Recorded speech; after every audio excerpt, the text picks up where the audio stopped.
All right, this is Geometry A, Unit 5 sample work. And Unit 5 sample work is vocabulary. So write each of the words, write each of the definitions, and then sketch each example. A workaround, if you don't want to write and you prefer to type, you can type each word, type each definition, but then print it out and then sketch each example, because the examples really need to be sketched. All right, and then take a picture of your work, submit it attached to or in the Dropbox. And here we go. Let's go with the first word. The first word is congruent. Congruent, number 1.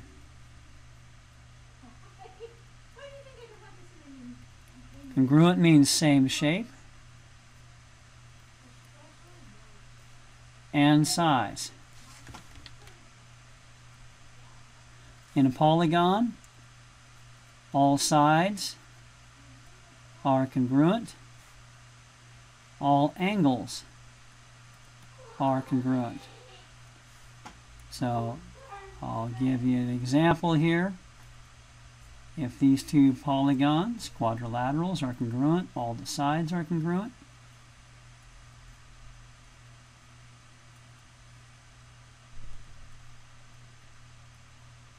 All the angles are congruent. Using congruent marks.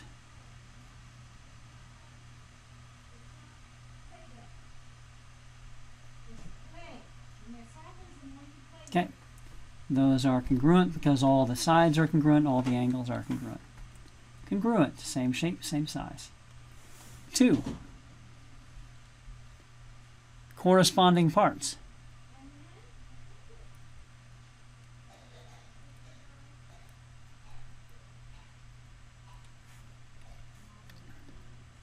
These are parts in the same relative position.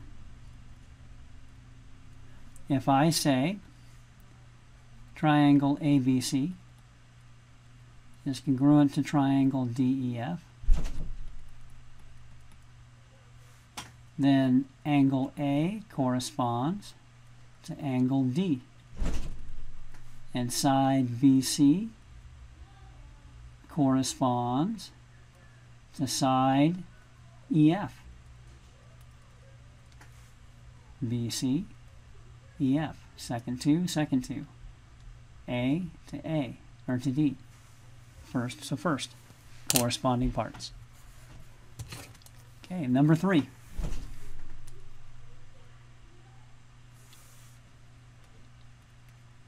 CPCTC theorem. This actually is the definition of congruent triangles. Corresponding parts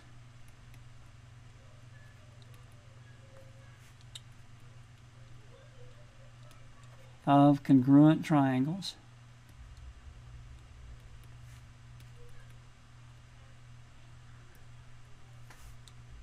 are congruent.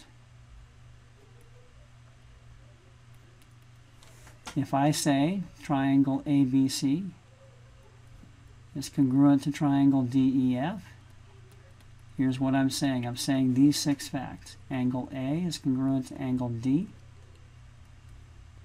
Angle B is congruent to angle E.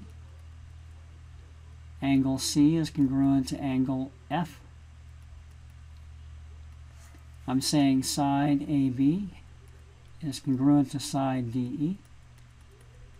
I'm saying side BC is congruent to side EF. I'm saying AC, segment AC, is congruent to segment DF. Those 6 facts. Corresponding parts of congruent triangles are congruent. Okay, number 4. Rigid transformation.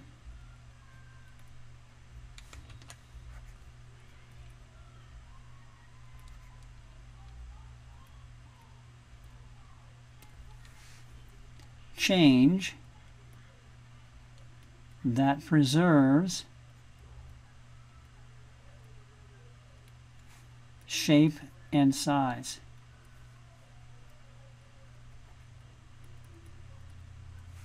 Example,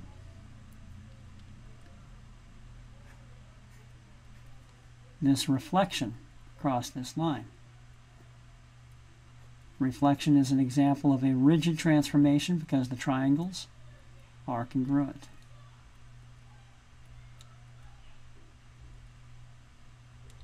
All the angles, all the sides are congruent. Okay, number 5.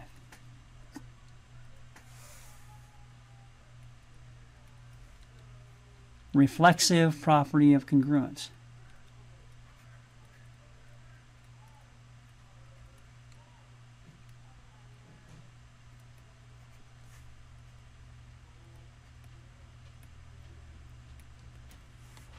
Basically anything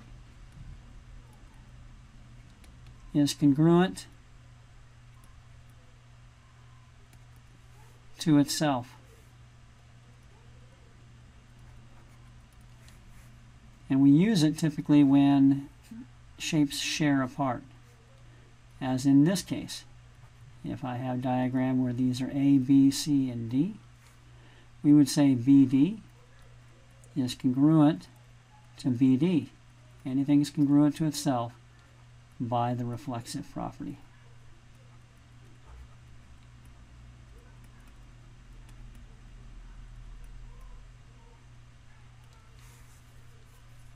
Okay. Number 6. Midpoint.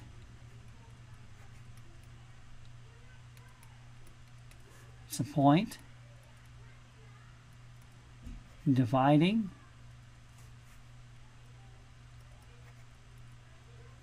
a segment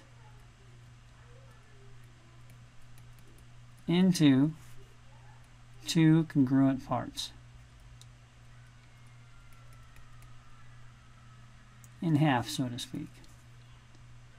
If this is A, and this is B, and M is the midpoint, then AM is congruent to MB. These are equivalent. Midpoint. M is the midpoint. Okay, let's make some room here. Number 7.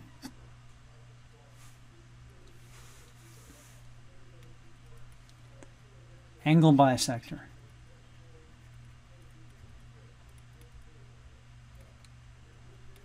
It's a ray splitting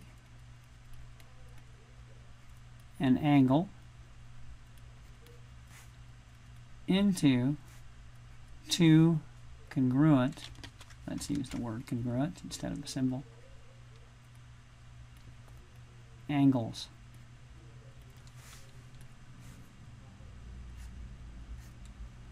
We have angle ABC.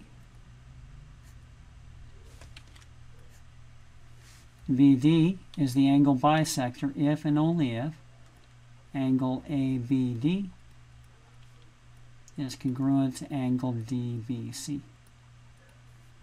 If this angle is congruent to this angle. Number 8.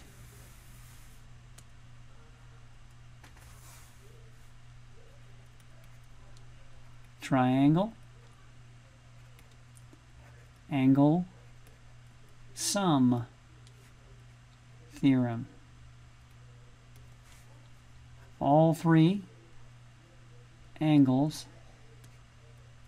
must add to 180 degrees. Example, if this angle is 40 degrees and this angle is 70 degrees, then this angle must be 40 and 70 makes 110.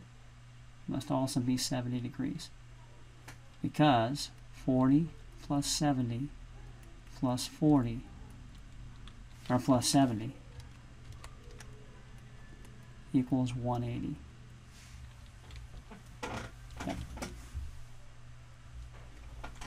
angles always add to 180 for any triangle. Okay, now we get into our triangle congruence theorems.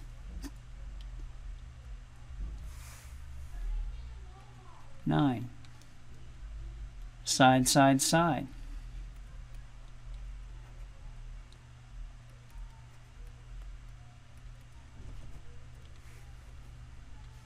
Okay. If a side, three sides are congruent, then the triangles must be congruent. Okay. So if this side is congruent to this side is congruent to this side is congruent to this side, it's congruent by side, side, side.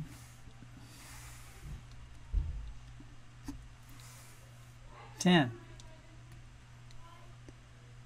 Side, angle, side.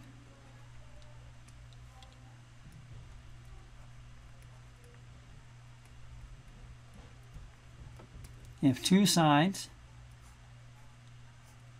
are congruent,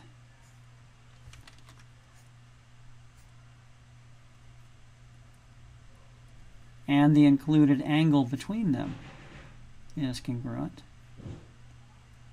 then these are congruent by side, angle, side.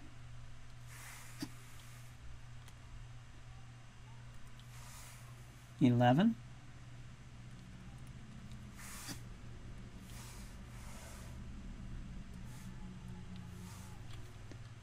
Angle, side, angle.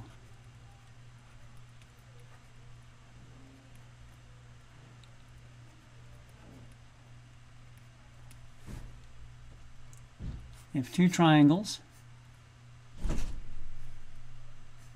have a side that's congruent, and the angles on either side of the sides are also congruent, angle, side, angle, angle, side, angle, then the triangles are congruent. 12. Angle, angle, side.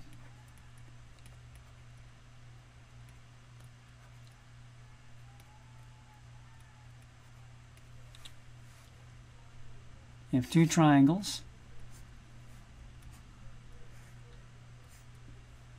have two angles congruent, two pairs of angles congruent, and the non-included side is also congruent, then the triangles are congruent. This actually is a variation on angle, side, angle, because if I know two angles, combine that with the angle sum theorem, which says that all three angles add to 180. It can be proved if you know two angles, you know the third angle, and the third angle is also congruent, and that turns into angle, side, angle. Okay, number 13. HL stands for hypotenuse leg.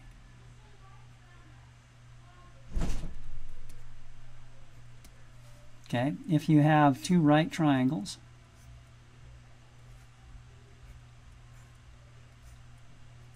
and the hypotenuse is congruent, and one of the legs is congruent, then the triangle is congruent.